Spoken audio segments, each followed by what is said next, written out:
Historia filloi me një leje aq të fortë sa e ngriti gjithë komisariatin në vend.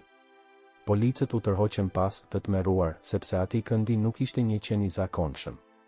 Ai ishte i njohur si qeni më agresiv i policisë në qytet. Rënkimet e tij kumbonin si paralajmërim, mos u afroni.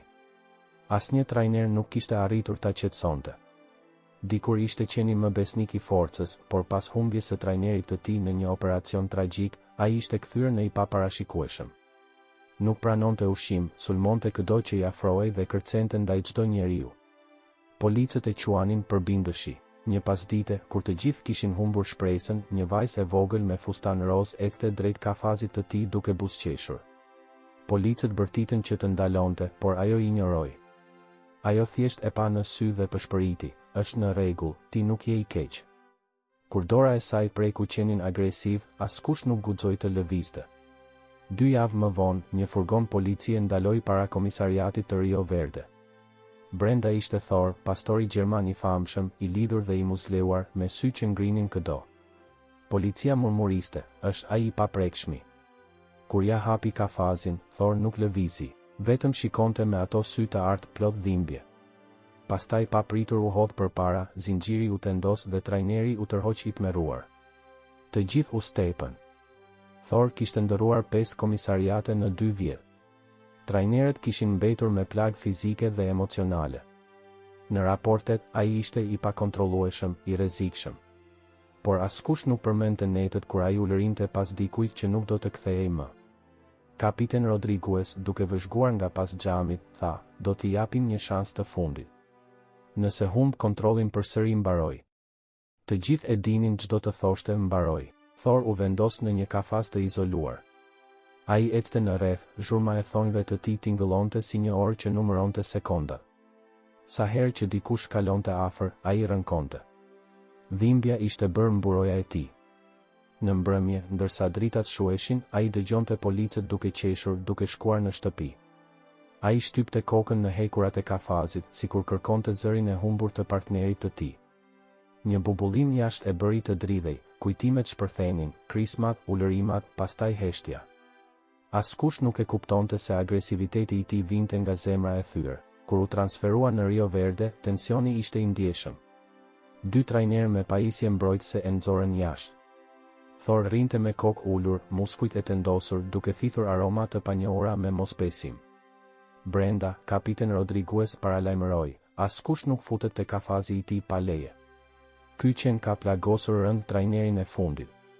Një polic i ri pyeti, pse e mbajmë akoma? Kapiteni u ashpërsua, sepse ai ishte qeni më i mirë që kemi pasur ndonjëherë. Në pjesën e pasme të ndërtesës, Thor u mbyll në seksionin e fortifikuar. Qentë e tjerë e shikonin me frikë. Ai ul në një cep, fytyra e mbuluar nga hijet, si një fantazm që priste fundin e vet, por askush nuk e dinte se brenda atyre mureve të ftohta ende rrite një zemër besnike që kërkonte vetëm një arsye për të besuar sërish. Dhe ajo arsye po afrohej. Në zyrë, polici dhe adestruesi me përvojë Marcos Jensen lexonte dosjen e Thorit, fjalët i pakontrollueshëm, sulm i rrezikshëm i rëndonin mendjen.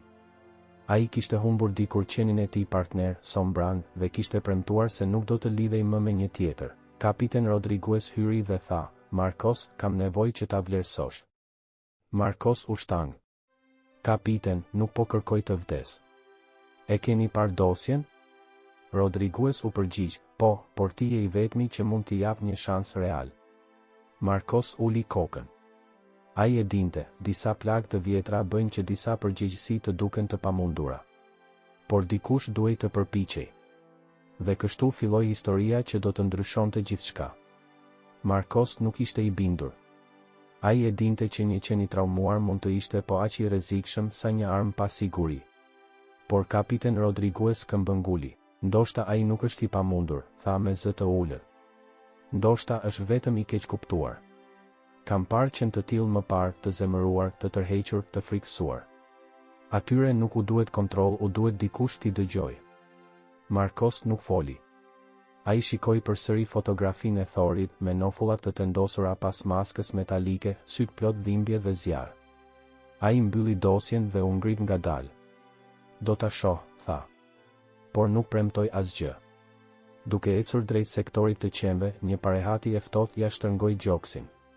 Ai nuk e dinte ende, por ai takim do të ndryshonte jetën të dyve. Pas xhamit të blinduar, Thor ecte si një hije e shqetësuar, muskuli përkundej në nënqimen e errët, çdo hap një shpërthim ankthi. Sytë e tij ndiqnin çdo tingull, sikur prisnin kërcënim nga ajri. Markos kishte parë agresivitet më parë, por kjo ishte ndryshe. Ky nuk ishte thjesht një qen i egër, ishte një shpirt i plagosur. Prej nga erdhi ai, pyeti Markos. Oficeri Dias ngriti kokën nga fletorja. U trajnuar nga ushtria. Shërbeu jashtë shtetit me partnerin e tij, Reshter Carlos Evans. Ishin legjendë. Shpëtuan një konvoj të tërë një herë. Markos lëvizi vështrimin drejt Thorit. Çfarë ndodhi me ta? Dias u ndal për një çast. Sulm me iedë. Mjeti u godit gjatë patrullimit. Evans vdiq në vend. Thor mbjetoi me vështirësi. Që atëherë nuk ju bind askujt. Mordi mjekët, u kthye nga çdo komandë. Që prej asaj dite, çdo distrikt ka dështuar ta rikthej. Zemra e Markosit u mpak. Ai e njihte atë lloj humbje që të thyen për gjithmonë. Thor u ndal papritur dhe e fiksuan syt tek ai përmes xhamit. Ajri u mbush me një tension të padukshëm. Markos nuk u tërhoq. Ai e ktheu vështrimin, jo me sfidë, por me kuptim. Për një moment të shkurtër, diçka lëvizi në sytë e Thorit, hutim, ndoshta njohje, pastaj u zhduk. Natën vonë, Markos shfletonte raportet e vjetra. Fotografi të Thorit me Reshter Evansin, të dy të mbuluar në pluhur, të lodhur, por buzëqeshur. Në njërin foto, Evans mbante dorën në qafën e Thorit me krenari të pastër. Shkrimi poshtë thoshte, ekipi perfekt. Po normal që është kështu, përshpëriti Markos. Ai humbi gjithë botën e tij. Në kafaz, Thor rinte i mbledhur, por veshët i lëviznin si të ndiqnin ende zërin e partnerit të tij, urdhra të humbur në përshpërthime dhe rër. Nuk ke pse lufton më, tha Markos duke prekur xhamin. Vetëm të duhet dikush që të kujtoj si të jetosh. Ai nuk e dinte se ai dikush nuk do të ishte ai. Do të ishte dikush shumë më i vogël. Të nesërmen në mëngjes, një adestrues i ri, Gustavo, hyri në sektori i sigurt se mund ta kontrollonte. Kapiten Rodriguez vetëm përshpëriti, ki kujdes. Por sa dera u hap, Thor u ngrit si një përtesë e tensionuar. Gustavo u afrua ngadalë, u ul dhe zgjati dorën. Gabim fatal. Thor shpërtheu përpara, zinxhiri u përplas, maska metalike u shtrembërua nga goditja. Gustavo u rrëzua, mënga i ushqye dhe britmat shpërthyen në korridor. Thor nuk duke i zemëruar, duke i tmerruar. Ndalo. Mjaft, bërtiti kapiteni. Nëse askush nuk e kontrollon deri në fund të javës, do të duhet të autorizoj eutanazin.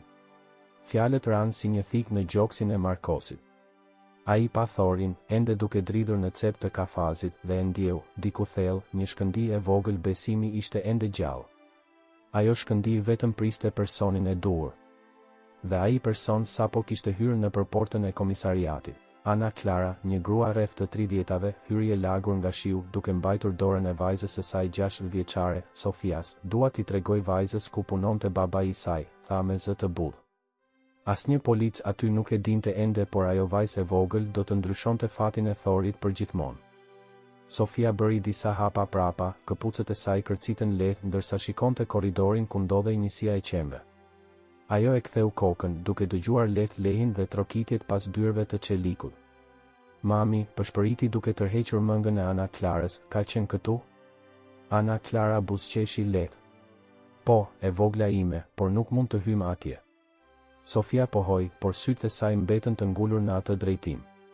Në të njëjtën kohë, Markos qëndronte para kafazit të Thorit, qeni ishte i shtrirë, sy të fikur, i humbur në një botë që asnjë njeri nuk arrinte ta kuptonte. Pastaj veshët e tij u drodhen. Thor u ngrit papritur, hundën lart, trupin të tendosur. Por nuk rënkoi. Një ofsham e ulët, e butë, i shpëtoi nga gryka. Diçka kishte ndryshuar. Markos u kthye drejt derës dhe e pa. Një vajzë e vogël me një fustan roz, një njollë e ngrohtë në mes të betonit gri. Ajo e shikonte drejt, pa frikë. Para se ai të reagonte, ajo bëri një hap. Ndalo, thiri Markos duke vrapuar. Por Sofia tashmë po hapte derën. Korridori u mbush me tension. Thor e pa vajzën. Qëndrimi i tij u ngurtësua, muskujt ju tendosën, një rënkim i thellë u rrotullua nga gjoksi i tij, paralajmërimi i fundit. Ata, Sofia, bërtiti Ana Klara me panik. Por vajza nuk lëvizi. Nuk qau. Nuk bëri asnjë hap pas. Ajo ngriti vetëm zërin e saj të vogël, përshëndetje. Thor përplasi qepallat. Rënkimi u dobësua. Syt i lëvizën me hutim, sikur dikush të kishte rikthyer një kujtim të largët. Markos ngriti dorën, gati të ndërhynte. Por ai e pa, Thor nuk po sulmonte po dëgjonte. Sofia bëri një hap tjetër. Është në rregull, qenush. E di që je i trishtuar. Fjalët u derdhën në ajër si një fill delikat që lidhte dy zemra të thyra. Thor eci një hap të ngadalt, thonjt u përplasën lehtë në dy sheme. Nuk kishte më agresion, vetëm konfuzion dhe një nevojë e brisht për afërsi. Sofia ul ngadalë dhe vendosi arushin e saj të lodhur në dy sheme. Ja ku është shoku im. Mund ta nuhasësh. Thor e ktheu kokën. Bishti i tij lëvizi lehtë, jo me kërcënim, por me pasiguri. Pastaj, me kujdes, u afrua. Delegacia e mbajti frymën. Sofia zgjati dorën e saj të vogël dhe e vendosi mbi shufrat e ftohta të çelikut. Thor ngeci për një moment. Pastaj uli kokën dhe preku gishtat e saj me hunë. Një ofsham e butë i shpëtoi. Një tingull kaq i dobët, kaq i sinqert, sa gjithë frika u rrëzua si mur i brish. Pas xhamit, policët mbetën pa fjalë. E pamundur, përshpëriti Markos. Fëmia qeshi ngadalë ndërsa Thor qëndronte i palvizur, përveç një lëvizjeje të ngadaltë të bishtit, si një kujtesë e jetës që dikur kishte. Ai nuk është i rrezikshëm, tha Sofia me një buzëqeshje të pafajshme. Ai është i trishtuar. Ana Klara ngriti dorën te goja, e shokuar nga qetësia e krijesës para saj. Markos hapi derën ngadalë, dora ende pran armës paralizuese vetëm për siguri. Lëvizni ngadalë, u tha atyre. Por Thor nuk e pa as Markosin, as askën tjetër. Ai shikonte vetëm Sofian. Kur vajza u kthye për të dalë, Thor lëshoi një rënkim të butë, lutës, një tingull që ngriti qimet e Markosit. Ai nuk do që ajo të largohet, tha Markos i shqetësuar. Brenda atij qeni që të gjithë e quanin përbindësh, kishte një zemër që më në fund po zgjohej sërish. Në atë pasdite, pasi Ana Klara dhe Sofia u larguan, Markos qëndroi vetëm në dhomën e vëzhgimit, duke parë eri parë pamjet e kamerave. Ai ndalonte videon në momentin kur Thor prekte gishtat e vajzës. Në sytë e qenit kishte diçka të padiskutueshme, dhimbje e përzier me dashuri. A çfarë pe tek ajo, djalë, përshpëriti ai. Të nesërmen, komisariati gumëzhinte me zëra të ulët. Të gjithë e kishin parë videon. Disa e quanin mrekulli, të tjerë fat, por Markos e dinte se ishte më shumë se kaq. Shikimi i Thorit kur Sofia u largua ishte thyrje e pastër. Kundër çdo protokolli, ai mori vendimin më të rrezikshëm të karrierës së tij. Lejoje të kthehet, i tha kapiten Rodriguesit, je çmendur? Jo. Ai i beson asaj. Dhe vetëm asaj. Pas shumë hezitimi, kapiteni pranoi një vizitë të mbikëqyrur. Kur Sofia dhe Ana Klara u kthyen, Thor ndryshoi menjëherë. Veshët u ngritën, bishti u drodh lehtë dhe për herë të parë në muaj sytë e tij ndriçuan. Përshëndetje, Thor, tha Sofia e qeshur, sikur po përshëndeste një mik të vjetër. Ajo ul pranë hekurave dhe Thor shtyu menjëherë hundën drejt saj, i dëshpëruar për afërsi.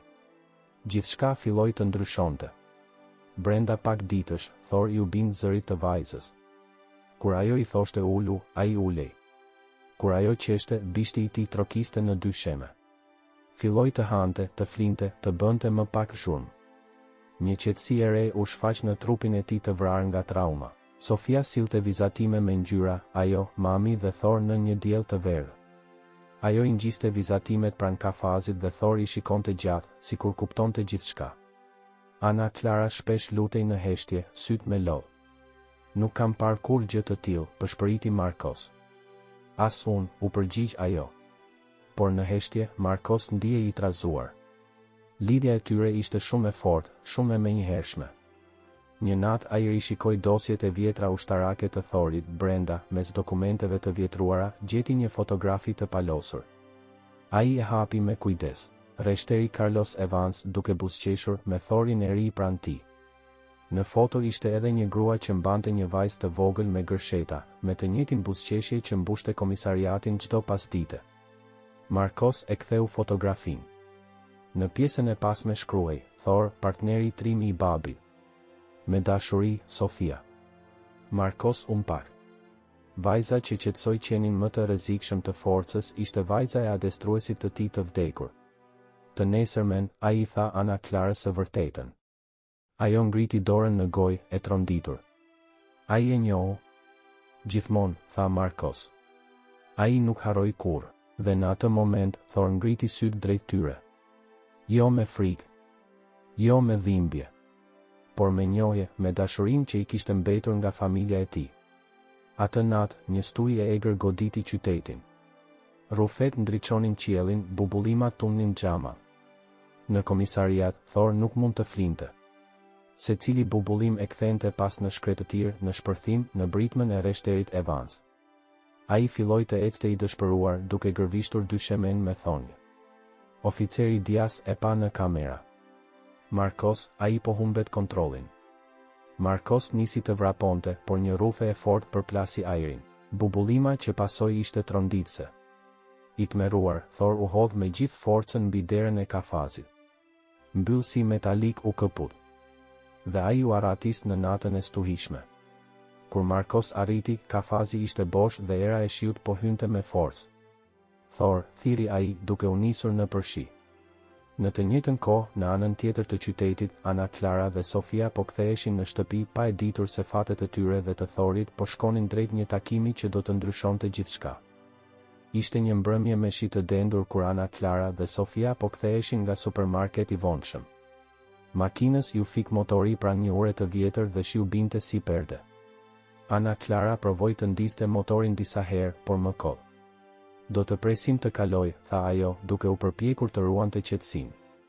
Sofia vështroi nga dritarja e mjegulluar, sytë I zgjeruar. Mami. Thor është jashtë. Ana Klara ngriti vetullat. E dashur, është vetëm stuhia. Por pastaj një figurë e madhe, e errët, u shfaq në rrufell. Një pastor gjerman I lagur deri në kock, duke marrë frymë me vështirësi, me sytë e trazuar. Ishte Thor. Ai lëkundi bishtin dhe pastaj u kthye, duke vrapuar drejt pyllit. Ai do që ta ndjekim, tha Sofia. Ana Klara u step, por vajza nuk priti. Ajo hapi derën dhe u hodh jashtë në shi. Sofia, bërtiti e ëma, duke vrapuar pas saj. Ndërkohë, Marcos mori thirrjen në radio, fëmijë e humbur dhe kënënt I arratisur drejt urës lindore. Zemra I u ngrirë. Ai shtypi gazin deri në fund, ndërsa shiu godiste xhamin si qindra gjilpëra. Në pyll, Sofia rëshiti në balt, por një lejë e lartë ju përgjigj. Ajo ndoqi zërin derisa gjeti Thorin që qëndronte mes shiut, trup I madh, por I dridhur. Thor, thiri ajo. Ai vrapoi drejt saj, por nuk ishte I qetë. Lëvizte kokën, nervoz, duke parë pas vajzës. Një rrufe ndriçoi qiellin dhe ajo e pa. Një pemë e madhe e këputur tundej rrezikshëm mbi shpatin ku qëndronte. Toka u hap nën këmbët e saj dhe Sofia ra duke bërtitur. Para se të përplasej, Thor u hodh dhe e kapi nga jaka, duke ngulur thellë thonjë në baltë. Ai rrëkëlleu gjithë forcën e trupit të tij kundër rrëshitjes së baltës. Me vështirësi të jashtëzakonshme, centimetër pas centimetri, ai e tërhoqi vajzën lart. Një çast më vonë, pema ra me një zhurmë të tmerrshme, duke mbuluar vendin ku ajo do të kishte rënë. Sofia mbeti pa frymë.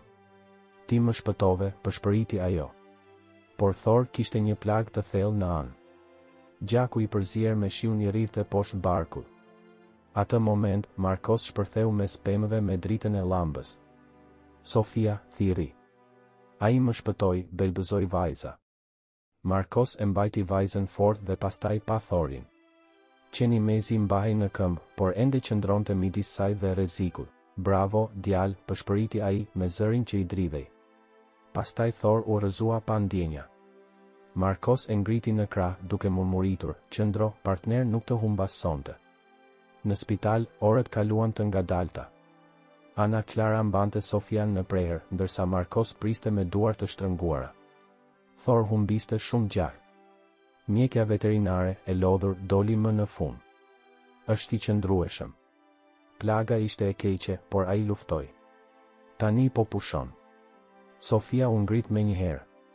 Mund ta shoh? Vetëm për pak, tha mjekja. Në dhomën e trajtimit, Thor ishte i mbështjell me fash, i lidhur me serum. Sofia ju afrua me hapa të butë. Thor jam unë, pëshpëriti. Veshi i tij u drodh. Pastaj hapi sytë. Kur e pa, bishti i tij lëvizi lehtë, pothuajse i padukshëm. Vajza e përqafoi butë qafën e tij. U ktheve siç thoshte babi. Thor lëshoi një rënkim të butë, duke shtypur kokën tek supi i saj. Ana Clara u mbulua me lodh. Ai kujton, pëshpëriti ajo. Markos shtoi me zë të ulët, nuk harroi kurrë. 2 muaj më vonë, Bora mbulonte Rio Verden me një bardhësi të qetë. Në oborin e komisariatit, policët ishin rreshtuar për një ceremoni. Në qendër qëndronin Markos, Ana Clara, Sofia dhe Thor me qaforen e tij të re dhe pllakën e argjend. Kapiten Rodriguez foli me zë solemn, sot nderojmë një luftëtar që na tregoi çfarë është besnikëria e vërtetë. Thor për trimëri dhe për shpëtimin e jetës së një fëmije, nga sot ja antar nderi i policisë së Rio Verdes. Aplauzet shpërthyen. Sofia trokiti duart aq fort sa i skuqen. Ky është Thori im, tha ajo duke qeshur. Pas ceremonisë, Thor ecte pranë saj, plot energji të re. Ana Clara dhe Markos qëndronin më pas duke parë vajzën dhe qenin që luanin në borë. Burri juaj do të ishte krenar, tha Markos butë. Ana Clara buzëqeshi me lot në sy. Ndoshta Thor nuk po priste vetëm atë. Po priste ne të gjithë. Kur dielli perëndoi, Sofia ul në shkallët e komisariatit e mbështetur tek Thor. Plaka e tij shkëlqente në dritën e ardhë. Thor ngriti kokën, syt i shkëlqenin, për herë të parë pa frikë. Mirë se erdhe në shtëpi, Thor, pëshpëriti Sofia. Dhe ai u qetësua, më në fund në paqe.